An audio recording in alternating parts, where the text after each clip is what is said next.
Welcome everyone to YP's February podcast. My name is Marissa Gaston. I am WPC's YP director. I'm here today with Matthew Mortimer, who is a committee member of the Seattle YPs, and with Jason Mercier, the director for the Center of Government Reform at Washington Policy Center, and with Ted Chandler, who is a local tax professional, to talk about the capital gains tax that is being proposed in the Washington State Legislature currently.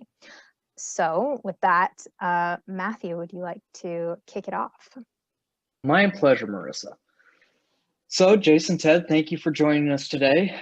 Recently, we've had Senate Bill 5096 introduced in the Washington State Senate, dealing with levying a capital gains tax on Washington State residents. So we're hoping to talk through, okay, what is this tax?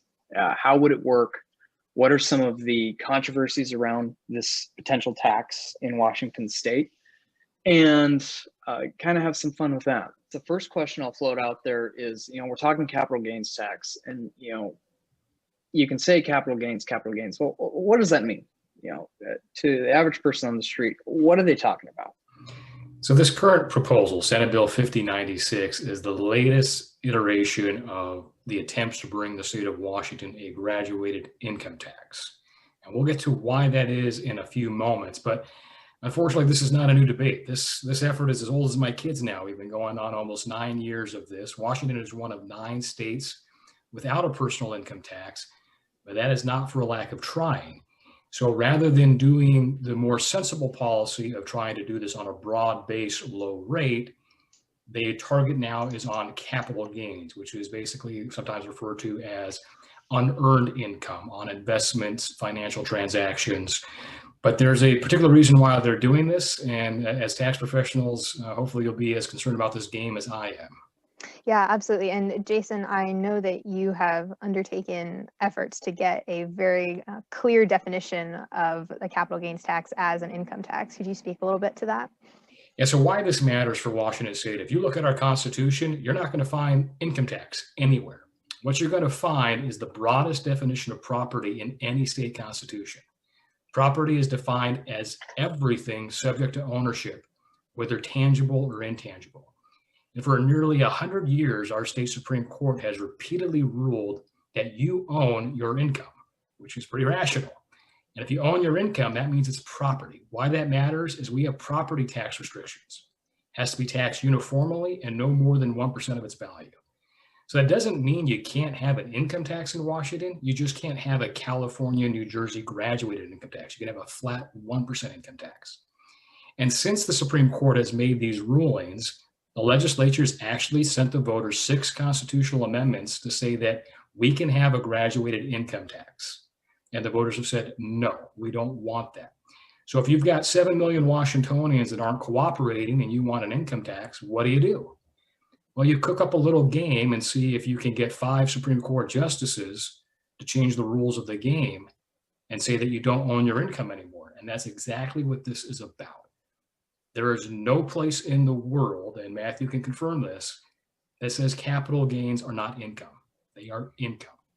And taxes on them are income taxes. This is not controversial anywhere outside of the boundaries of the state of Washington. And just to confirm this, not only do we have letters from the IRS, but I personally called the revenue director of all 50 states and asked them, if you have a capital gains tax, is it an excise tax or an income tax? Every single state without fail said it was an income tax. And actually a couple of them laughed at me.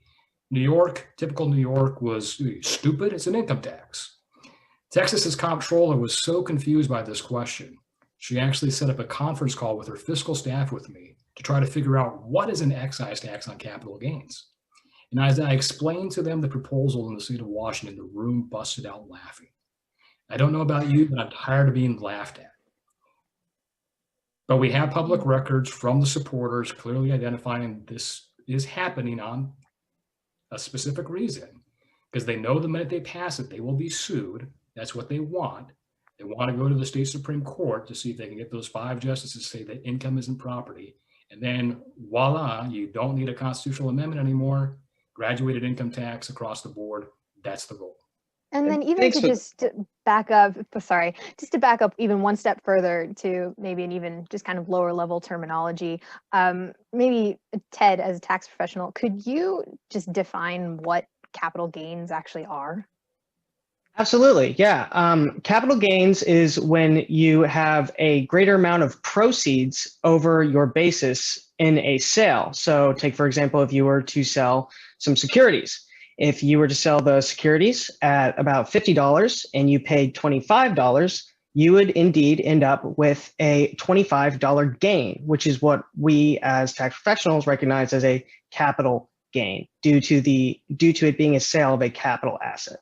Thank you. Yeah, and Jason, in follow-up, and you had made a nod towards my background, and to share with our listeners, my background is in international tax accounting. I'm, in fact, a practicing CPA in the state of Washington, working for a local firm in the Seattle area.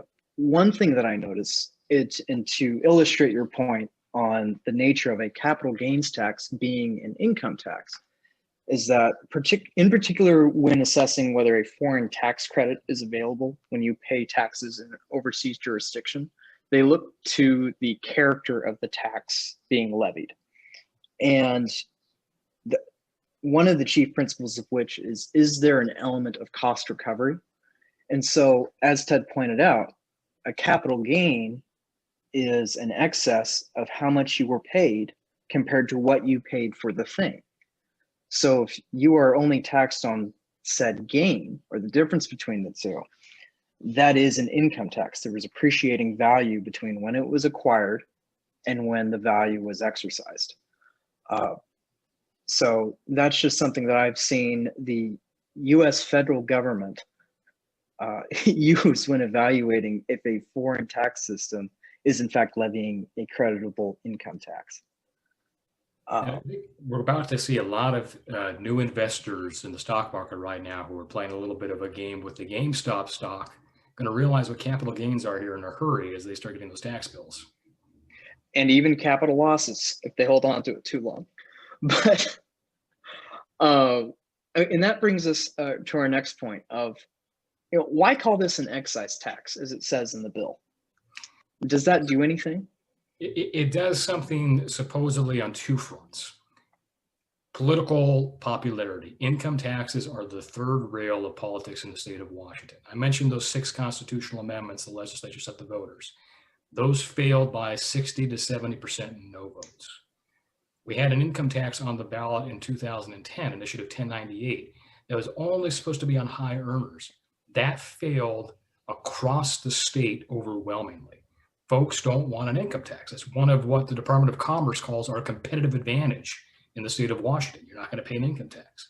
So it's partly that psychological thing of saying it's not an income tax.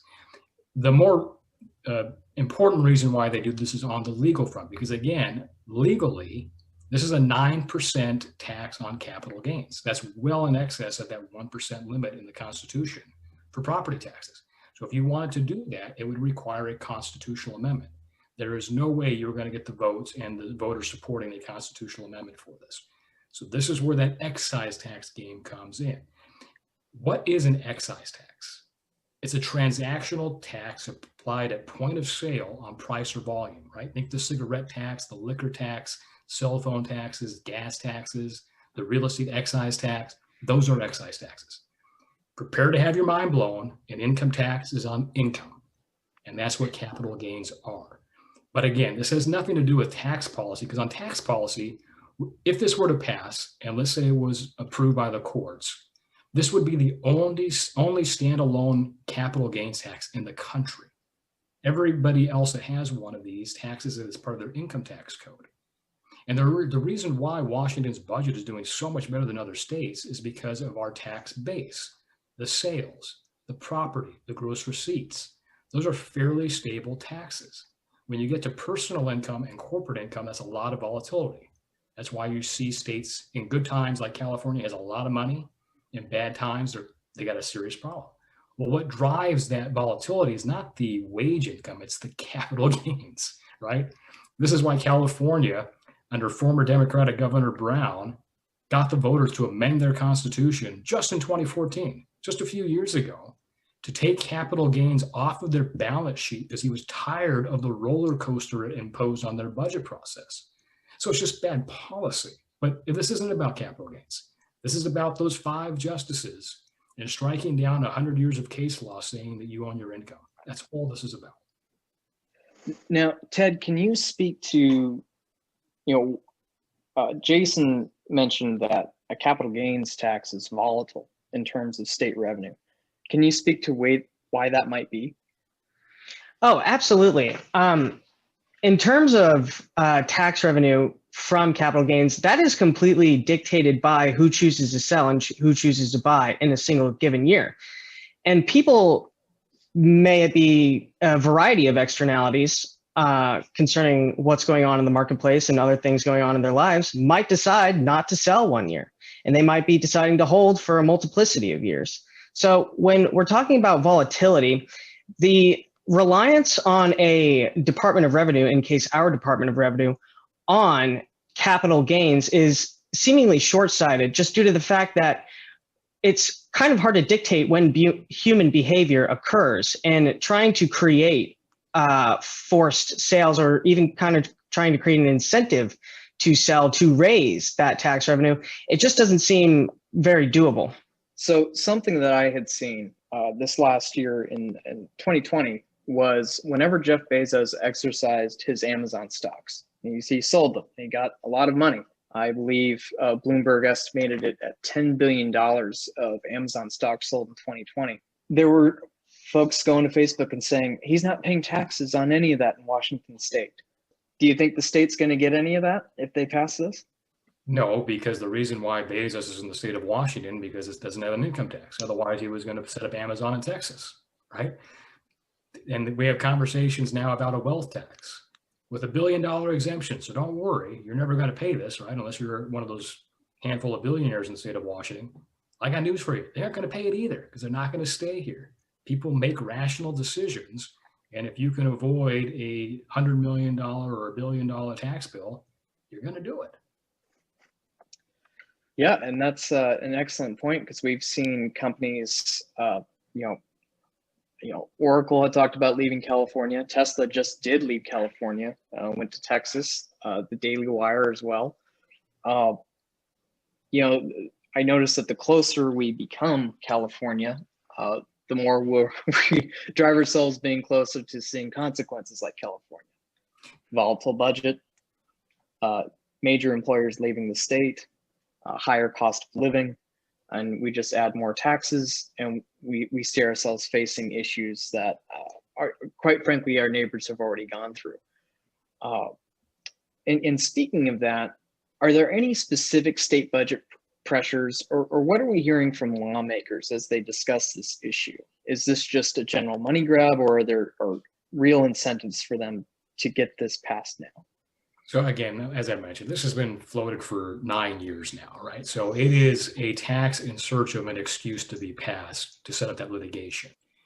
Now, that being said, if we were having session 8 months ago when the governor shut down most of the state's economy, economists had never modeled an executive shutting down a state's economy, right? How do you model what that does to your revenue collections? So we saw initial revenue estimates of a $9 billion drop in forecasted revenue. Right? That's just astronomical. But that turned out not to be the case. As we started to see collections come in, and you saw some of those economic restrictions lifted, revenues improved. Now, they still don't have as much as they initially thought they were going to have when they left Olympia last year, but revenues today are projected to increase by over 7%, increase 7% in this economic climate. The budget is balanced, and the monthly revenue collections are showing hundreds of millions of dollars more coming in. Again, that's going back to the fact that we're taxing consumption, and people are still buying things, whether through their federal stimulus, through their unemployment checks, or being able to work from home and still having a job. There is not a budget case to be made for any tax increases, let alone one that puts you on a volatility revenue roller coaster. Mm-hmm. And Jason, do you have a sense of what the landscape in Olympia is currently in terms of passing this tax or not, and what a timeline might be for it? No, I just told you what the budget outlook is, right? Mm-hmm. So in that budget outlook, obviously you have a 9% income tax on capital gains proposed, a wealth tax proposed, a statewide soda tax proposed, a new taxes on wireless phones and devices and laptops. We have a tax officially coming on payroll, like Seattle passed, right? This is kind of like the spaghetti tax policy of just throwing everything at the wall and seeing what sticks so you can get through the session. They obviously want to raise taxes. Do they have the votes? That's going to be the question. And I think the thing you're going to want to keep an eye on is in the Senate. They probably can push through what they want in the House.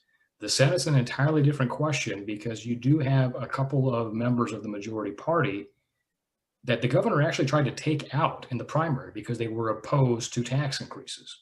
And one of these is a business owner who actually has to sign a balance sheet, who understands the impact this has. He is 100% no on this. Do they have enough pressure to get to that 25th vote? The math in Olympia is you need to have 50 House members, 25 senators, and a governor, and then you've got a bill passed. Now, one last thing I will note on this capital gains tax, Senate Bill 5096, the tax is not owed until April of 2023, okay? The bill has an emergency clause. Now, what an emergency clause does, and underneath our Constitution, the citizens have the right to veto any policy they don't like. It's called the right of referendum. And we can do that on everything except if it's necessary for the immediate preservation of the public health, peace, or safety. Now, you tell me how a tax that doesn't take effect until April 2023 necessitates a referendum denying emergency clause. What's the motivation there? Mm-hmm. Yeah, and we have a little bit over 3 minutes left to finish our discussion here. But Ted, I wonder if you could speak to some of the implications for compliance if this tax is indeed passed and what that might look like for different folks. Yeah, absolutely. So when it comes to compliance, there's going to be an entirely new return that Washington State taxpayers are going to have to file. And apparently, in accordance with the bill, it's going to be an electronic filing as well. Now, a lot of people might be wondering, well, will I be hit by this tax? Is this going to affect my life? And this generally will not touch many of the folks due to the fact that there is a residential home sale exclusion. And the kind of exclusion and exemptions also apply to a variety of other residential properties as well, as long as they qualify for personal use. However, there's a very important note that I'd like to bring up, which is a lot of landlords who do actually own property in Seattle are probably wincing at this bill, and for good reason. And if I'm perfectly honest, a lot of landlords who do rent and then sell and deal with residential properties, they will be affected by this tax. However, if you do rent a property currently in Washington and you're still wondering whether you're going to be affected, there actually is some relief that you might not have to pay tax on your residential rental property. For example, the bill uses something in there called adjusted capital gains. And adjusted capital gains are taken from the net federal long-term capital gains, which if you've ever filled out a tax return and sold some capital assets, you'd find those things on your Schedule D.